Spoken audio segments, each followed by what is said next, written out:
Hi everybody, welcome to Caketastic Cakes. It's Jen and I'm going to show you how to make a Yule log with decorations. In case you're right under the wire here, here's how I made this pretty and basic little Yule log, okay? I'm going to include the recipe that I used below, but ideally, you're going to have your own that you follow. I'm just going to show you kind of what I did here. In order to make the cake part, I spread hot butter on a big old pan that I had, as you saw. Put some parchment paper down and then spread some more butter all over the top of the parchment paper itself. This way the cake is not going to stick to the parchment paper won't stick to the pan, and it'll all come out so lovely. Now, like I said, I will include the recipe down below, but if you're not familiar with making these things, you're going to use a tiny amount of flour and a lot of cocoa powder. If you're making a chocolate one like I did, I used a lot of cocoa powder, a couple tablespoons of flour. Mix it up, set it aside. It takes a lot of eggs, so I've got 5 eggs. I add some sugar to it. Gonna blend it up, and when you start mixing it, you're gonna see, oh, look at that, I blended it up. Just keep going till it gets very light and very frothy, the way I have it here. You see how brightly colored it is? When you're at that point, you're gonna add a little bit of vanilla, half of your cocoa powder mix that you got, and then just mix it a little bit to incorporate it. Just for a few seconds like I did there. And then you're going to add the rest of the cocoa powder mix that you've got to it. And again, just mix it enough that it all gets mixed together. The directions I had said to mix for a few seconds. I ended up mixing for more than a few seconds just because, yeah, I did. Once you're done with you're mixing your batter, that's it. It's like literally eggs and cocoa powder and sugar. It's really all it is. Dump it into your greased up pan there on top of the parchment. Spread it out a little bit, so it's nice and kind of even. It doesn't have to be perfect. Tap it a little, get the air bubbles out if you have any. Stick it in the oven and bake it. It only bakes for a small amount of time, and when it comes out, you got to let it cool for just a couple minutes. You're going to get a dish towel, put powdered sugar all over it like I did there. You're going to take your cake and flip it just like that onto it. You got to do this while it's still a little bit warm. You can't let it cool off all the way, or you're not going to be able to roll it without it cracking, and sometimes it's kind of unavoidable anyway. I flipped it onto the towel, put more powdered sugar on it, and then I'm just rolling it up in the dish towel. And then I'm going to leave it on the counter and just let it cool for a little bit. I'm not going to put it in the fridge yet. Once you let it sit for like 15 minutes, then you're going to fill it. I ended up making a vanilla cream filling. Again, I'll put the recipe down below. If you want to use chocolate. Do whatever you want. This is just how you do it. Spread it on nice and thick.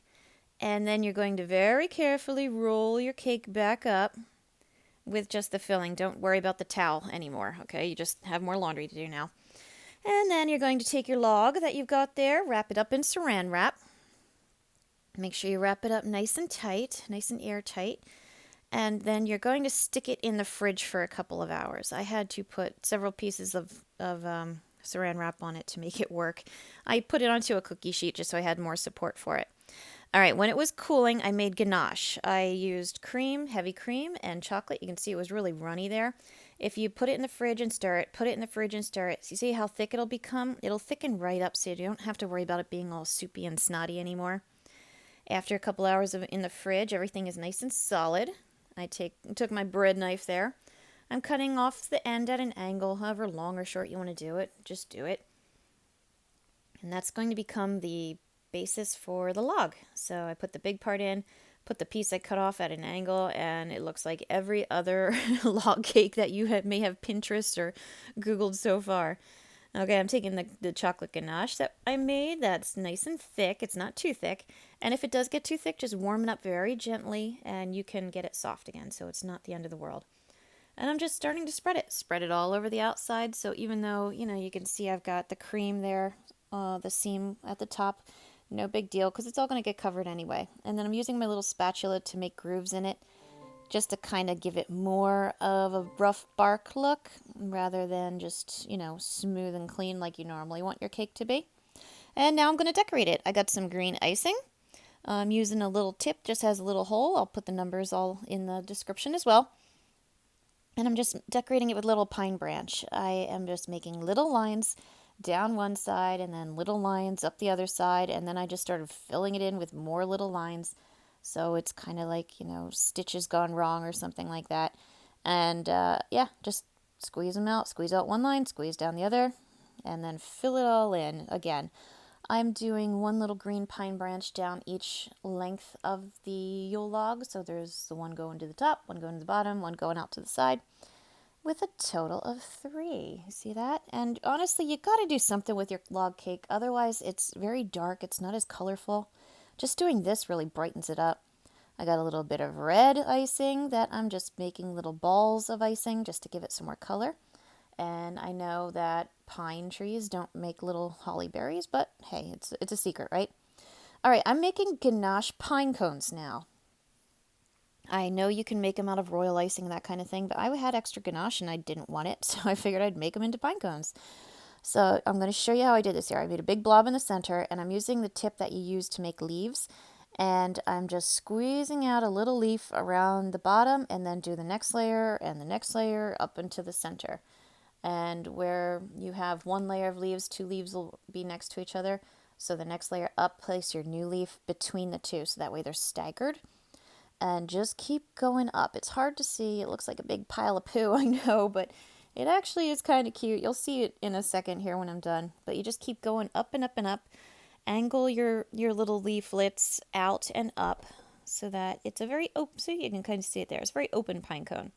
Okay, here it is again, just a little synopsis. See, it was a pile that I just made the little leaves all around. See how it is? And it actually comes out very cute. Stick them in the freezer for a few minutes and they'll harden right up. I put a little powdered sugar on it to make it look like it had snowed on them.